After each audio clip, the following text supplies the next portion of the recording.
Pain it is almost every day ఉంటుంది.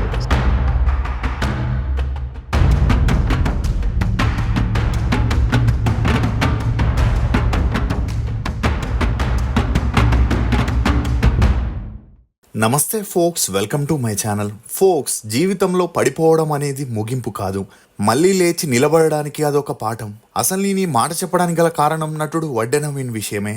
90s Telugu చిత్ర పరిశ్రమలో యూత్లో విపరీతమైన ఫాలోయింగ్ ఉన్న హీరోల్లో వడ్డే నవీన్ కూడా ఒకరు. పెళ్లి, కోరుకున్న ప్రియుడు, స్నేహితులు, మనసిచ్చి చూడు, చాలా బాగుంది, నా హృదయంలో నిదురించే చెలి, బాగున్నారా వంటి చిత్రాలతో మంచి గుర్తింపు తెచ్చుకొని ఫ్యామిలీ ఆడియన్స్ కి దగ్గరయ్యాడు. అలా బిజీగా దూసుకుపోతున్న సమయంలోనే ఇండస్ట్రీకి గుడ్ బై చెప్పేసిన వడ్డే నవీన్ ఆ తర్వాత ఎక్కడ ఏ మూవీలో కూడా కనిపించకపోవడంతో అతని అభిమానులు వడ్డే నవీన్ కి ఏమైంది, ఎందుకు సినిమాలు చేయట్లేదనే ప్రశ్నల్ని లేవనెత్తినా వాటికి మాత్రం సమాధానం దొరకలేదు. అయితే ఇప్పుడు 19 ఏళ్ల తర్వాత వడ్డే నవీన్ ప్రొడ్యూసర్ గా, హీరోగా ట్రాన్స్ఫర్ త్రిమూర్తులు అనే మూవీతో తన సెకండ్ ఇన్నింగ్స్ ని స్టార్ట్ చేస్తున్నట్లు తెలుస్తుంది.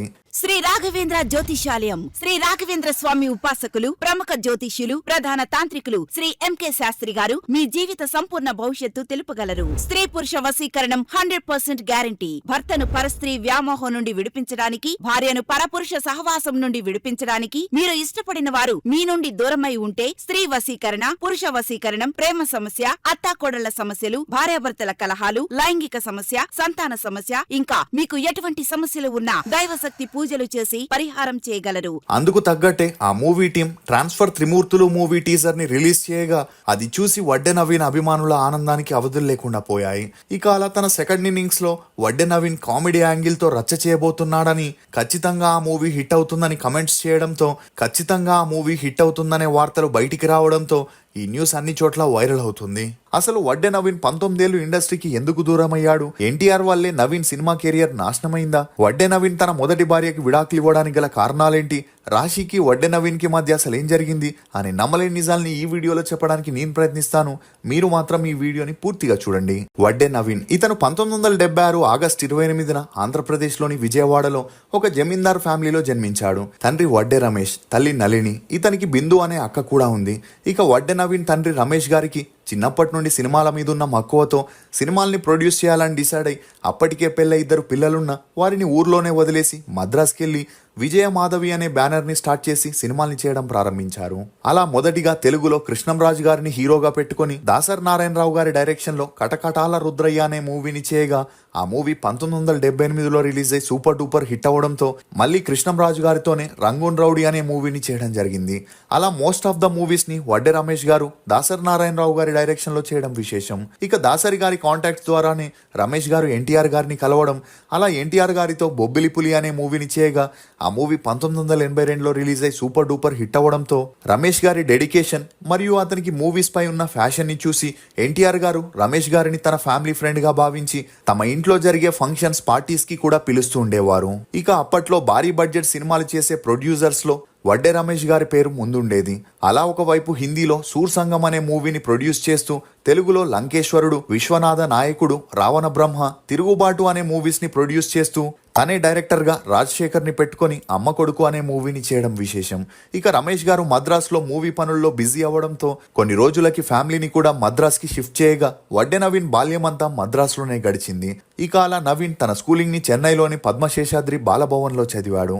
చదువుల్లో చురుగ్గా ఉన్న వడ్డే నవీన్ కి చిన్నప్పటి నుండి సినిమా వాతావరణంలో పెరగడంతో తనకి కూడా సినిమాల్లో హీరో అవ్వాలనే ఇంట్రెస్ట్ ఏర్పడింది. అలా ఇంటర్ పూర్తి చేసి చదువుల్ని కంటిన్యూ చేయలేక తనకి హీరో అవ్వాలని ఉందని తండ్రికి చెప్పగా అందుకు రమేష్ గారు కూడా తన సినీ వారసుడిగా తన కొడుకుని తీసుకురావాలని సపోర్ట్ చేయడం మొదలెట్టారు.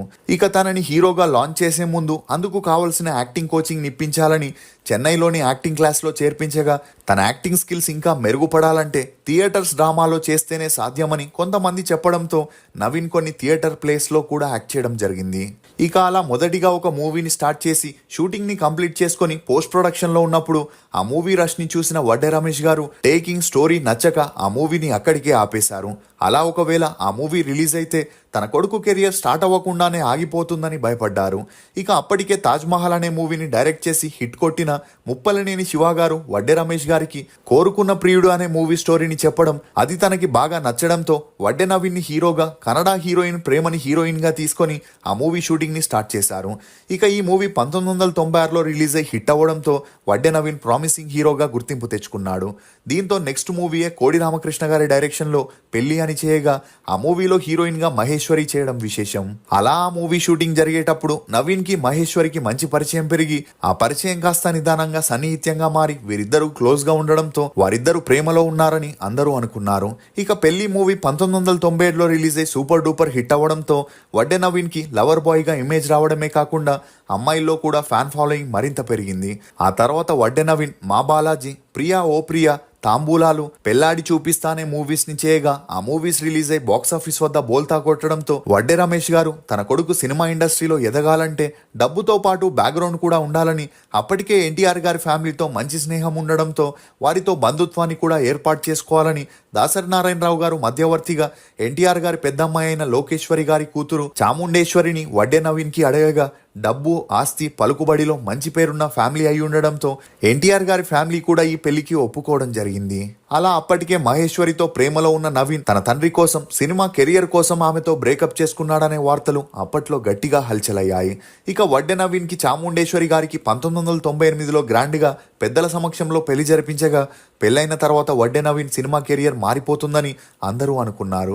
కానీ పెళ్లైన కొన్ని సంవత్సరాలకే వీరిద్దరికి మనస్పర్ధాలు వచ్చి విడాకులు తీసుకొని విడిపోవడంతో ఫిలిం ఇండస్ట్రీలో ఉన్న వారంతా ఒక్కసారిగా షాక్కి గురయ్యారు.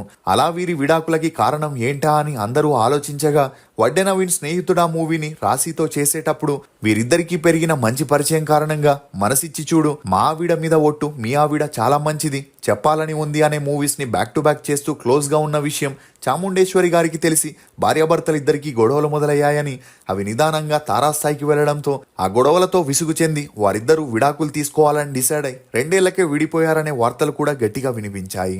ఇక ఇదిలా ఉంటే వడ్డే నవీన్ 1997లో తన సినిమా కెరియర్ ని స్టార్ట్ చేయగా 2001 వచ్చేసరికి పూర్తిగా డౌన్ అయింది. ఇందుకు ముఖ్య కారణం ఎన్టీఆర్ గారి ఫ్యామిలీ అనే టాక్ కూడా వినిపించింది. ఎందుకంటే తమ ఫ్యామిలీ అమ్మాయిని పెళ్లి చేసుకొని సినిమా హీరోయిన్ కోసం విడాకులు ఇవ్వడాన్ని సహించక అతని మూవీస్ కి థియేటర్స్ ఇవ్వకపోవడం, మరియు అప్పటికే వడ్డే నవీన్ సినిమాగ్రాఫ్ డౌన్ లో ఉన్నప్పటికీ ప్రొడ్యూసర్లు, డైరెక్టర్లు ఎన్టీఆర్ గారి ఇంటి అల్లుడనే నమ్మకంతో అతనికి ఆఫర్స్ని ఇచ్చేవారు. ఇక ఎప్పుడైతే నవీన్ విడాకులు తీసుకున్నాడో అప్పటి వరకు సైన్ చేసిన మూవీస్ అన్ని స్టార్ట్ కాకుండానే ఆపేయడం, ఒకవేళ స్టార్ట్ అయినా అవి మధ్యలోనే ఆగిపోవడంతో నవీన్తో కలిసి ఏ డైరెక్టర్, ప్రొడ్యూసర్ కూడా సినిమాలు చేయడానికి ముందుకు రాలేదు. ఇక అలా వడ్డే నవీన్ ఓన్ గా ప్రొడ్యూసర్ గా మారి హీరోగా 4-5 సినిమాలు చేసిన ఆ మూవీస్ కూడా రిలీజ్ అయి ఫ్లాప్ అయ్యాయి. ఆ తర్వాత రమేష్ గారు వడ్డే నవీన్ కి తమ బంధువుల అమ్మాయితో 2005లో రెండో పెళ్లి చేయగా వీరి అన్యోన్య సంసారానికి గుర్తుగా ఒక అమ్మాయి, ఒక అబ్బాయి కూడా పుట్టారు. ఇక ఇదిలా ఉంటే 2006లో గోపి గోడ మీద పిల్లి అని నరేష్ మూవీలో సపోర్టింగ్ ఆర్టిస్ట్ గా చేయడం ద్వారా వడ్డే నవీన్ తన సెకండ్ ఇన్నింగ్స్ ని స్టార్ట్ చేసిన ఆ మూవీ ద్వారా తనకి అంతలా గుర్తింపు రాలేదు. అలా ఆ తర్వాత 1, అందమైన మనసులో, ఆంటీ అంకుల్, నందగోపాల్, శ్రీమతి కళ్యాణం అనే మూవీస్ ని చేసిన ఆ మూవీస్ ద్వారా ఎటువంటి ప్రయోజనం కలగలేదు. దీంతో 2010 తర్వాత పూర్తిగా సినిమాలకి గుడ్ బై చెప్పేసి వడ్డే నవీన్ తమ ఫ్యామిలీ బిజినెస్ ని చూసుకుంటూ హ్యాపీగా ఫ్యామిలీతో గడుపుతూ వచ్చాడు. కానీ అదే సమయంలో తనకి ఎల్లప్పుడూ అండగా ఉంటూ తోడుగా ఉన్న తన తండ్రి వడ్డే రమేష్ గారికి క్యాన్సర్ రావడం, అది ఫైనల్ స్టేజ్ దాకా వెళ్లి 2013లో తన 66వ ఏటకి మరణించడంతో వడ్డే నవీన్ మానసికంగా కృంగిపోయాడు. ఇక అలా తండ్రి మరణంతో ఫ్యామిలీ బాధ్యతలన్నీ తన మీదే పడగా ఇండస్ట్రీకి దూరంగా ఉంటూ కనీసం ఇంటర్వ్యూస్ కూడా ఇచ్చేందుకు ఇంట్రెస్ట్ చూపించకుండా బిజినెస్ పనుల్లో బిజీగా ఉంటూ వచ్చాడు. కానీ ఒకసారి రుచి చూసిన నాలుక మళ్ళీ అదే రుచి కావాలన్నట్లు 19 ఏళ్ల తర్వాత ట్రాన్స్ఫర్ త్రిమూర్తులు అనే మూవీతో తనే ప్రొడ్యూసర్ గా, హీరోగా రీఎంట్రీ ఇస్తున్న వడ్డే నవీన్ రాఖీ పండుగ సందర్భంగా ఆ మూవీ ఫస్ట్ లుక్ ని లాంచ్ చేయగా ఆ పోస్టర్ ని చూసిన వారంతా వడ్డే నవీన్ మొదటి మూవీలో ఎలా ఉన్నాడో 50 ఏళ్లలో కూడా అలాగే ఉన్నాడని, చాలా సంవత్సరాల తర్వాత స్క్రీన్ మీద వడ్డే నవీన్ ని చూసేందుకు ప్రేక్షకులు ఇంట్రెస్ట్ చూపిస్తున్నట్టు తెలుస్తుంది. ఇక ఈ హైప్ కి తగ్గట్లే టీజర్ కూడా ఉండడం, అంతేకాకుండా ఈ మూవీ జూన్ 19న రిలీజ్ అవ్వడంతో వడ్డే నవీన్ అభిమానులు తనకి విషెస్ ని తెలియజేస్తున్నారు. ఇప్పటి వరకు వడ్డే నవీన్ హీరోగా, సపోర్టింగ్ ఆర్టిస్ట్ గా, గెస్ట్ రోల్లో 33 సినిమాల్లో యాక్ట్ చేశారు. మీకు వడ్డే నవీన్ నటించిన సినిమాల్లో ఫేవరెట్ ఏదనేది కమెంట్ సెక్షన్ లో తప్పకుండా తెలియజేయండి. ఫోక్స్, నీ గుణాన్ని ఇతరులు అభిమానించి, అనుమానించి, అవమానించే ముందే నువ్వు నీలా ఉండడం నేర్చుకో. నీపై సంధించే వాగ్బానాలు ఎన్నైనా స్థిరచిత్తంతో ముందుకు సాగిపోయే నైజం నీ సొంతమవుతుంది. ఇది ఫోక్స్ నటుడు వడ్డే నవీన్ గురించి కొన్ని నమ్మలేని నిజాలు. ఈ వీడియో మీద మీ అభిప్రాయాన్ని కమెంట్ సెక్షన్ లో తప్పకుండా తెలియజేయండి. మేము చేసిన ఈ వీడియో మీకు నచ్చినట్లయితే ఒక లైక్ ద్వారా మీ సపోర్ట్ ని మాకు తెలియజేయండి. For more interesting videos please subscribe to CR voice. Thank you.